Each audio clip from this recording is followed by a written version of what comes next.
Good afternoon, welcome to health file. Health file topic allergy, asthma, గురక. అసలు ఈ వ్యాధులు రావడానికి గల కారణాలేంటి, ఎలాంటి లక్షణాలు మనం నెగ్లెక్ట్ చేయకూడదు, అలాగే ఆస్తమాకు వచ్చిన ఆధునిక చికిత్సా పద్ధతులు ఏంటి, వర్షాకాలంలో ఆస్తమాని ఎలా అధిగమించాలి, ఇటువంటి మీ డౌట్స్ క్లారిఫై చేయడానికి ప్రస్తుతం TV5 స్టూడియోలో ఉన్నారు శ్వాస హాస్పిటల్ నుంచి డాక్టర్ వీరపనేని విష్ణురావు గారు. సో 996315557273 అనే నెంబర్స్ కి కాల్ చేయండి, మీ డౌట్స్ ని క్లారిఫై చేసుకోండి. బట్ టీవీ వాల్యూమ్ మ్యూట్ లో పెట్టి మాత్రమే మీ డౌట్స్ ఏంటో అడగాలి. Good afternoon sir. సార్, ముఖ్యంగా అలర్జీ, ఆస్తమా, గురక ఇలాంటి వ్యాధులు వింటుంటాం. ప్రధానంగా వర్షాకాలం సీజన్ మారుతుంది, ఎలాంటి జాగ్రత్తలు తీసుకోవాలి? వర్షాకాలం అంటే ఈ అలర్జీ, ఆస్తమా అనేవి జనరల్గా ఏ కాలంలోనైనా వస్తాయి. అయితే ఈ వర్షాకాలంలో ఇంకొంచెం ఎక్కువ వస్తాయి. ఇప్పుడు వర్షాకాలం వచ్చిన తర్వాత జనరల్గా ఈ వైరస్ అనేది విజృంభిస్తుంది. ఈ వైరల్ వ్యాధులు కానివ్వండి ఇవి. దాని తర్వాత ఈ ఫంగస్ కూడా ఈ వర్షానికి, ఈ తేమకు ఫంగస్ బాగా పెరుగుతుంది.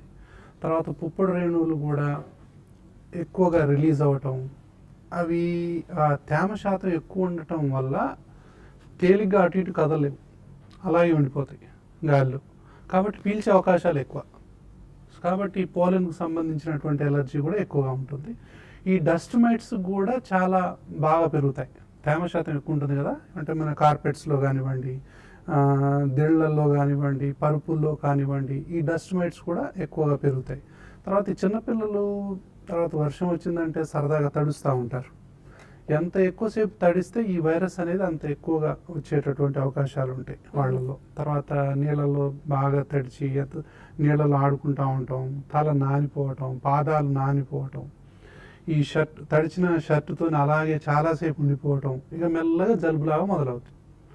ఆ వైరస్ అనేది ఎప్పుడైతే వైరల్ ఇండ్యూస్డ్ వీజింగ్ అంటాం, ఆ వైరస్ పోయి ఊపిరితిత్తుల్లో ఉన్నటువంటి వాయునాళాలని మెల్లగా మూసేస్తుంది. ఈ విధంగా వాళ్ళకి ఆ టెండెన్సీ కనుక ఉంటే, అంటే ఆల్రెడీ తల్లిదండ్రులు ఎవరికైనా అలర్జీ, ఆస్తమా ఉన్నా, తర్వాత ఎవరికైనా వాళ్ళ బంధువులు ఎవరికైనా అలర్జీ, ఆస్తమా ఉన్నా, ఈ చిన్నపిల్లలు ఏమైందంటే ఈ తడవటం వల్ల, దాని తర్వాత అగరబత్తీల వల్ల, సాంబ్రాణి పొగల వల్ల, పర్ఫ్యూమ్స్ వల్ల, ఈ పొగ తాగటం వల్ల, తర్వాత ఇంట్లో కుక్క పిల్లలున్నా, పిల్లి పిల్లలున్నా, తర్వాత డస్ట్ మైట్స్, ఫంగస్, వీటన్నిటి వల్ల కూడా ఈ వర్షాకాలంలో ఆస్తమా అనేది ఎక్కువ అయ్యేటటువంటి అవకాశాలు ఉన్నాయి. కాబట్టి మనం ఏంటంటే పిల్లల్ని వర్షంలో తడవనీయకుండా ఉంటాం. ఒకవేళ పొరపాటున తడిచినా కూడా వెంటనే తల బాగా తొడవటం, జాగ్రత్తలు తీసుకోవటం. దాని తర్వాత ఆల్రెడీ జలుబు, దగ్గు, ఆయాసం ఉన్నట్టయితే ఇమ్మీడియట్గా ఆస్తమాకు సంబంధించినటువంటి వైద్యాన్ని తీసుకోవటం. జనరల్ నెబులైజర్ అవి వాడుతూ ఉంటారు కదా, సో అది కాకుండా ఇన్హేలర్స్ వాడటం. సో ముందరనే ఇన్హేలర్స్ వాడటం అనేది చేస్తూ ఉండాలి. రైట్ సార్, డిస్కషన్ కంటిన్యూ చేసే ముందు కొన్ని కాల్స్ తీసుకుందాం. ఫస్ట్ శిరీష హైదరాబాద్ నుంచి. శిరీష గారు. హలో శిరీష గారు, డాక్టర్ గారు ఉన్నారు, మాట్లాడండి. నమస్కారం అమ్మా. డాక్టర్ గారు, ఇప్పుడు సైనస్ వచ్చిందని మనం ఎట్లా తెలుసుకోవాలండి? సైనస్ వచ్చిందని ఎట్లా తెలుసుకోవాలి? అస్తమా సింటమ్స్ ఏంటి? చిన్నపిల్లలకు ఇప్పుడు రాబోయేది వర్షాకాలం కదా, అస్తమా అంటే ఎట్లా తెలుసుకోవాలి? సైనస్ అంటే దేని వల్ల వస్తుంది, మేము ఎట్లా తెలుసుకోవాలి? దానికి ప్రికాషన్స్ ఏముంటాయి? ఫుడ్ ఏం తినొచ్చు? ఓకే అమ్మా. అయితే చాలా మంది ఇది ఏంటంటే ఈ అలర్జీ, ఆస్తమా ఉంది కదా, అలర్జిక్ మార్చ్ అంటాం. ఫస్ట్ ఎలర్జీ ఎవరికైనా ముక్కులో మొదలవుతుంది. ముక్కులో మొదలైనప్పుడు ముక్కు దిబ్బడేయటం, ముక్కులో నీళ్లు కారటం, తుమ్ములు రావటం, దురదలు ఉండటం అనేది జరుగుతుంది. దీన్ని అలర్జిక్ రైనైటిస్ అంటాం. ఈ అలర్జిక్ రైనైటిసే ఈ సైనస్లకు వ్యాపిస్తుంది. దాన్ని సైనసైటిస్ అంటాం. అంటే ఏంటి? ఇన్ఫ్లమేషన్ అంటాం. ఇన్ఫ్లమేషన్ అంటే ఇలా ఎర్రగా ఉండటం, అంటే ఊపిరితిత్తుల్లోని లోపలి పొర, ఆ ముక్కు దగ్గర నుంచి కింది దాకా, ఇది ఇన్ఫ్లమేషన్ అంటాం. అంటే ఇన్ఫ్లమేషన్ అంటే ఒక పుండు అనుకోండి, పుండులాగా తయారవటం, ఎర్రగా ఉంటుంది, వాచిపోయి ఉంటుంది. దాని తర్వాత అందులోంచి ఆ ద్రవాలు ఊరుతూ ఉంటాయి, మ్యూకస్ అంటాం. అందుకే జలుబు చేసినప్పుడు బాగా విపరీతంగా కారుతూ ఉంటుంది. ఇదే కారటం సైనస్లలో కూడా ఉంటుంది. సైనస్లలో కూడా ఇదే ఇన్ఫ్లమేషన్ ఉంటుంది. ఇదే ఇన్ఫ్లమేషన్ కిందికి దిగుతుంది, ఫారింగ్స్లో, లారింగ్స్లో, ఇంకా కిందికి పోతే బ్రాంకైటిస్ అంటాం. అంటే మొత్తం ఎయిర్వే మొత్తం కూడా ఇన్ఫ్లమేషన్కి గురవుతుంది. అయితే ఈ జబ్బుకు ఒక 100 పేర్లు పెట్టి పిలుస్తారు. కొంతమంది అలర్జీ ఉన్న వాళ్ళని సైనస్ అనుకుంటా ఉంటారు, నాకు సైనస్ ఉంది, నాకు సైనస్ ఉంది అనుకుంటారు. కొంతమంది సింపుల్ హెడేకే ఉంటుంది, ఇంకేం ఉండదు. కొంతమంది నాకు రైనైటిస్ ఉందనుకుంటారు, కొంతమంది నాకు టాన్సిల్స్ ఉన్నాయి, ఎడినాయిడ్స్ ఉన్నాయి అనుకుంటారు, కొంతమంది నాకు ఫ్యారింజైటిస్ అంటారు, లారింజైటిస్, నాకు బ్రాంకైటిస్ ఉందని కొంతమంది అంటారు, నాకు ఇస్నోఫిలియా ఉందంటారు, దాన్ని ఆస్తమా అంటారు, అలర్జిక్ బ్రాంకైటిస్ అంటారు, ఆస్తమాటిక్ బ్రాంకైటిస్ అంటారు. దీనికి 100 పేర్లు ఉన్నాయి. సో ఒక్కొక్క డాక్టర్ కాడికి పోయినప్పుడు ఒక్కొక్క పేరు చెప్తే చాలా మంది వచ్చి అడుగుతుంటారు, సార్ అసలు నాకు ఉన్న ప్రాబ్లం ఏంటి సార్, కన్ఫ్యూజ్ అయిపోతుంటారు, నాకు అసలు సైనస్ ఉందా, నాకు అలర్జీ ఉందా, నాకు బ్రాంకైటిస్ ఉందా, నాకు ఇస్నోఫిలియా ఉందా అంటే అన్నీ ఒకటే. యాక్చువల్గా అన్నీ కలిపితే ఒకటే జబ్బు. అయితే వీటన్నిటినీ కూడా మనం గుర్తుపట్టడానికి వాళ్ళ కన్ఫ్యూజన్ ఏంటంటే ఆవిడది, శిరీష గారిది, అసలు వీటిని గుర్తుపట్టడం ఎలా అంటే చిన్నపిల్లల్లో గనక ఎంతకు జలుబు తగ్గకపోతే మాటికి జలుబు, దగ్గు, ఆయాసం, పిల్లికోతలు, వాతావరణం మారితే ఏదో ఒకటి తేడా చేయటం, ఏదైనా తిన్న తర్వాత ఏదో ఒకటి తేడా చేయటం, ఏదో ఒకటి ఏ మార్పు వచ్చినా ఎక్కడో చోట తేడా చేయటం ఒకటి. తర్వాత ఆటలాడుకున్నా, ఎగిరినా, దూకినా, స్కూల్ బ్యాగ్ మోసినా, పరిగెత్తినా, మెట్లెక్కినా, సైకిల్ దూకినా, ఏం చేసినా ఆయాసం రావటం, ఈ లక్షణాలు ఉంటే ఏదో ఒకటి పడకపోవటం, ఏ పని చేసినా, ఏ ఆట ఆడినా, ఏ బరువు లేపినా ఆయాసం రావటం, ఈ గనక ఉంటే అలర్జీ ఆస్మా ఉందని గుర్తించాలి. తర్వాత వీటికి ఏంటంటే సైనస్, కొంతమందికి హెడేక్ రావటం, చికాకు, కోపం, ఎవరైనా మాట్లాడితే కొట్టబుద్ధి అంత చికాకు ఉంటుంది వాళ్ళకి, తలనొప్పి వస్తూ ఉంటుంది, చిరాకు పడుతూ ఉంటారు, ముక్కులో గాలి ఆడదు, దాని తర్వాత తుమ్ములు వస్తూ ఉంటాయి, కళ్ళు దురద ఉంటాయి, చర్మం దురద ఉంటుంది, గొంతులో సరిగా మింగుడు పడదు, ఆ టాన్సిల్స్ ఉబ్బుతాయి, నోరు తెరిచి నిద్రపోతారు, గురక పెడతా ఉంటారు. ఒకటి కాదు 100 రకాల సిమ్టమ్స్ ఉంటాయి. అయితే వీటన్నిటికీ ఈ సిమ్టమ్స్ చెప్పుకుంటూ పోతే అసలు అంతూ పొంతు ఉండదు. అదే కొంతమంది ఆయాసపడుతుంటే గుండె జబ్బు అనుకుంటారు, మెట్లెక్కితే ఆయాసం రాగానే గుండె జబ్బు అనుకోవచ్చు కొంతమంది. సో ఇట్లా కొంతమంది ఏంటంటే ఎంతకు తలనొప్పి ఉంది, ఎంతకు జలుబు ఉందంటే కొంతమంది మెంటల్ ప్రాబ్లం అనుకుంటారు. ఎప్పుడు చూసినా ఏదో ఒకటి తలనొప్పి అంటావు, జలుబు అంటావు, ఏదో అంటావు, అసలు ఫస్ట్ పోయి ఒకసారి మెంటల్ డాక్టర్ చూపించుకునేవాడు కూడా ఉన్నారు. అంటే అంత విసిగి వేసారిపోతారు. కాబట్టి ఈ సైనస్ లక్షణాలు ఏంటంటే ఒక్కోసారి సడన్గా వచ్చినట్టయితే హెడేక్ రావటం, వాతావరణాన్ని బట్టి చలిగాలి తలగంగానే హెడేక్ వస్తుంది, చన్నీళ్ళు తాగగానే, కూల్ డ్రింక్ తాగగానే, ఐస్ క్రీమ్ తినగానే, ఇలాంటి లక్షణాలు. సో ఏదో ఒకటి పడకపోవటం, అలాంటి లక్షణాలు ఉన్నప్పుడు ఇది సైనస్గా, దీని అలర్జిక్ రైనైటిస్గా, ఈ టాన్సిల్స్గా, గొంతు ఫారింజైటిస్గా, ఆస్తమాగా, వీటన్నిటికీ మనం దాన్ని అనుకోవాలి. అప్పుడైతే ఏంటి అంటే తల్లిదండ్రుల్లో ఎవరికైనా ఇలా లక్షణాలు ఉన్నాయా, తల్లిలో కానీ తండ్రిలో కానీ, ఎప్పుడు చూసినా వాడిసాలి వచ్చింది వీడికేనో, ఈ పిల్లవాడికి అచ్చం తల్లిసారి వచ్చిందనో, ఈ అమ్మాయికి అచ్చం ఫాదర్ లాగానే ఉంటాడనో అనుకుంటా ఉంటాం కదా మనం. అంటే మనకు దాదాపు ఒక కంక్లూజన్కి వస్తున్నట్టే. ఈ వంశపారంపర్యంగా వచ్చేటటువంటి అతి ముఖ్యమైన వ్యాధుల్లో ఈ అలర్జీ ఆస్తమా అనేది ఒకటి.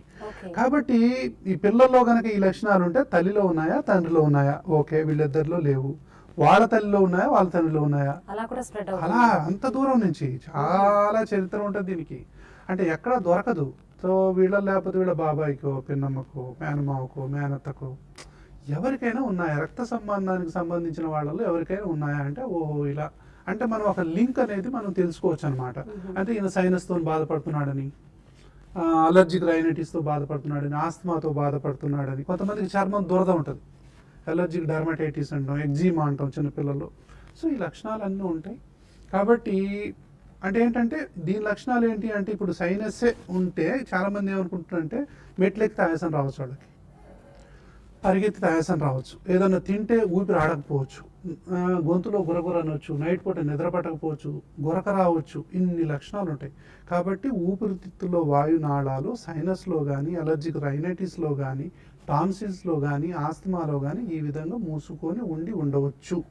కాబట్టి వాటిని ఈ విధంగా చేసుకునేటటువంటి మందులు మనం వాడనంత కాలం డాక్టర్ల చుట్టూ తిరుగుతూనే ఉంటాం. యాంటీబయాటిక్స్ వాడుతూ ఉంటారు, ఈ డాక్టర్ కాకపోతే ఇంకో డాక్టర్, ఇంకో డాక్టర్ కాకపోతే ఇంకో డాక్టర్, మూఢనమ్మకాలు, నాటు వైద్యాలు, రకరకాలు, విసిగి వేసారిపోతారు.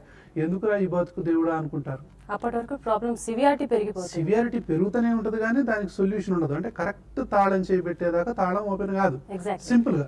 సో కరెక్ట్ డాక్టర్ కానీ, కరెక్ట్ మెడిసిన్ కానీ అది దొరకనంత వరకు వీళ్ళ బాధలకు అంతూ పొంతూ ఉండదు.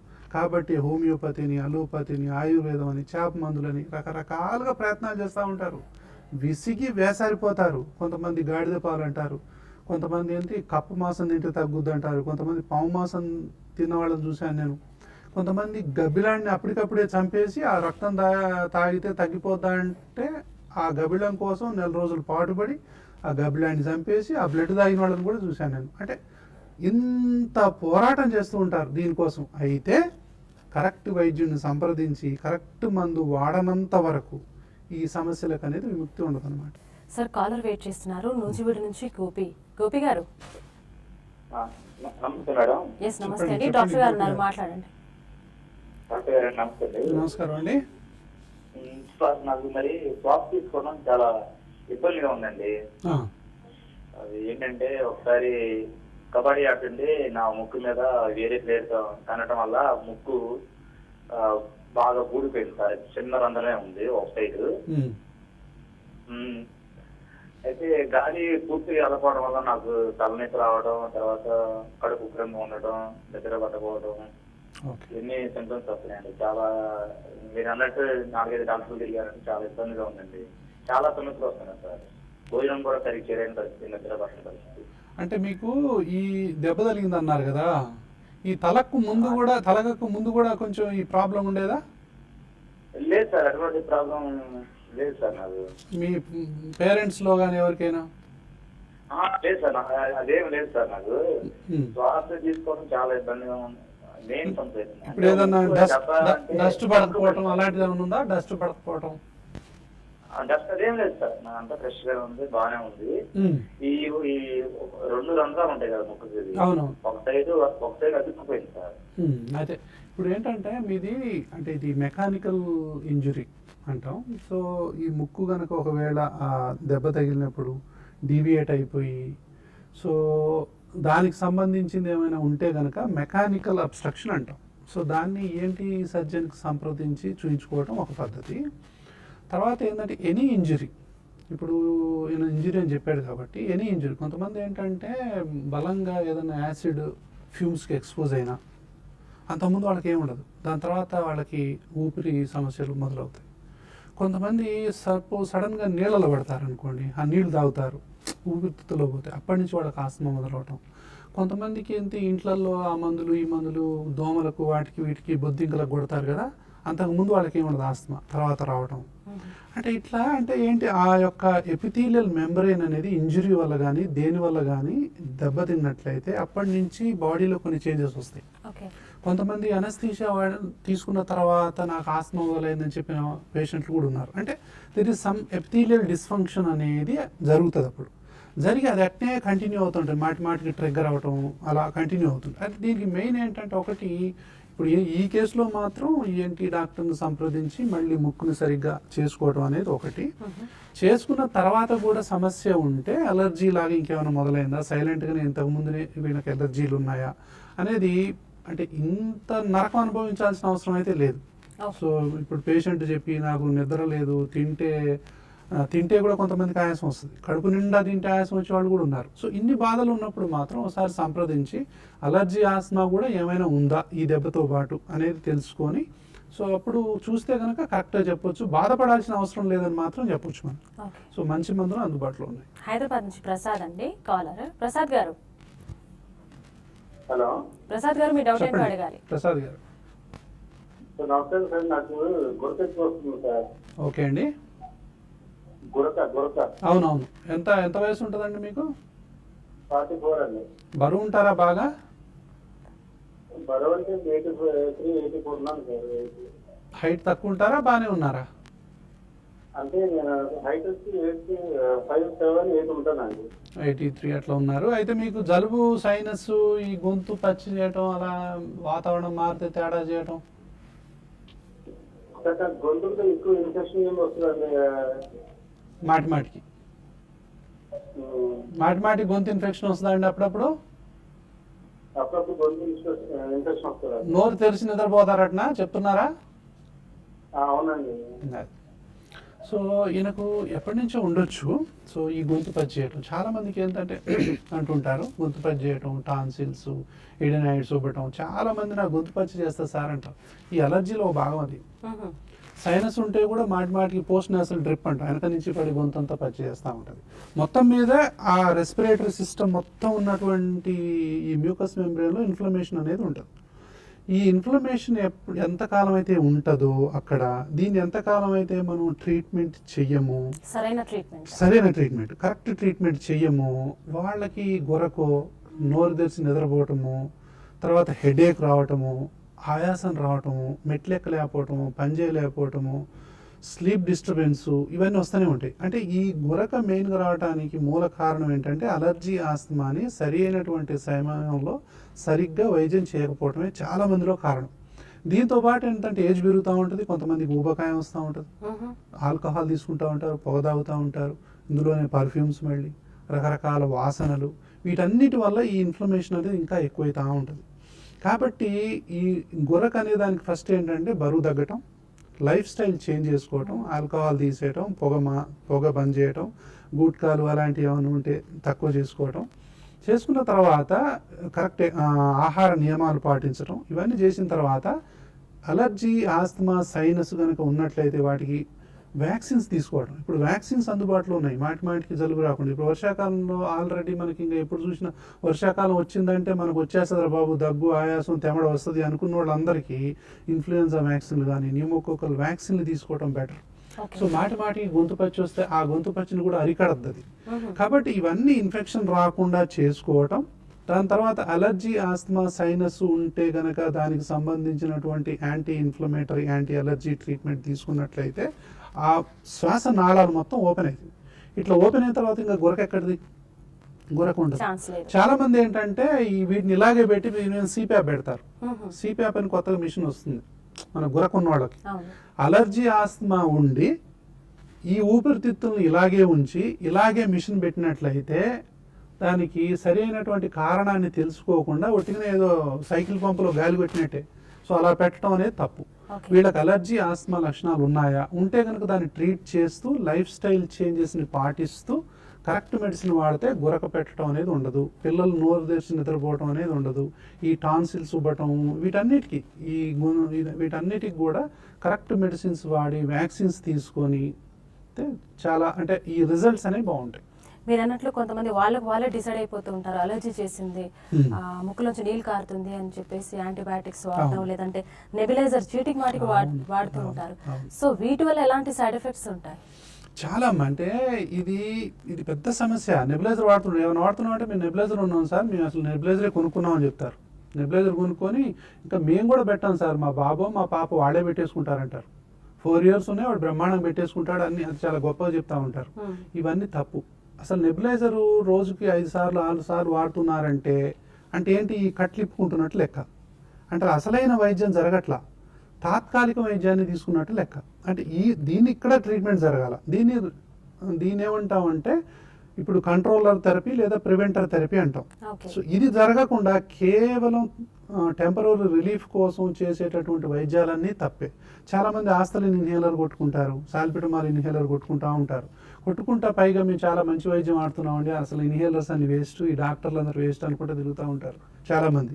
అంటే వాళ్ళు పెట్టేదే రాంగ్కి, పైగా ఈ తాళం బాగాలేదని, ఇది అంటే ట్రీట్మెంటే రాంగ్ అని అనుకుంటూ ఉంటారు. కాబట్టి ఏంటంటే మనం ఏ మందు వాడుతున్నాము, కరెక్ట్ మెడిసిన్ వాడుతున్నామా లేదా అనేది ఇంకొకటి. తర్వాత ఏంటంటే ఇవన్నీ తగ్గకపోయేసరికి రకరకాల యాంటీబయాటిక్ వాడుతుంటారు, వాళ్ళంతా వాళ్ళే వాడుకుంటారు. ఒకసారి ప్రిస్క్రిప్షన్ రాసిస్తే దాన్ని పట్టుకొని ఇంకా తిరుగుతూ ఉంటారు. యాంటీబయాటిక్స్ చీటికి వాడటం వల్ల ఎలాంటి ఉపయోగం ఉండదు. అది తాళం ఒకటి, తాళం చేయి ఒకటి అయినట్లే. ఈ అలర్జీని ఇక్కడ పెట్టేసి టన్నుల కొద్ది యాంటీబయాటిక్లు వాడినా అవి ఈ విధంగా కావు, ఎప్పటికీ కావు. కాబట్టి ఆ జబ్బు ఎప్పటికీ తగ్గదు. కాబట్టి వీళ్ళు రకరకాల డాక్టర్లు మారుస్తూ ఉంటారు, 100 మంది వైద్యులు మారుస్తారు. అంటే పేషెంట్ల తప్పు కూడా కాదు, డాక్టర్ కరెక్ట్ వైద్యం ఇస్తే పేషెంట్ను డాక్టర్ని మారుస్తాడు.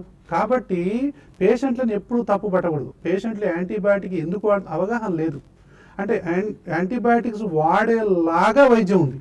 అంటే అసలు సిసలు వైద్యాన్ని అందించినప్పుడు, ఇది ఈ విధంగా చేయనప్పుడు పేషెంట్లు డాక్టర్ల కాడికి ఎన్నిసార్లు పోతారు?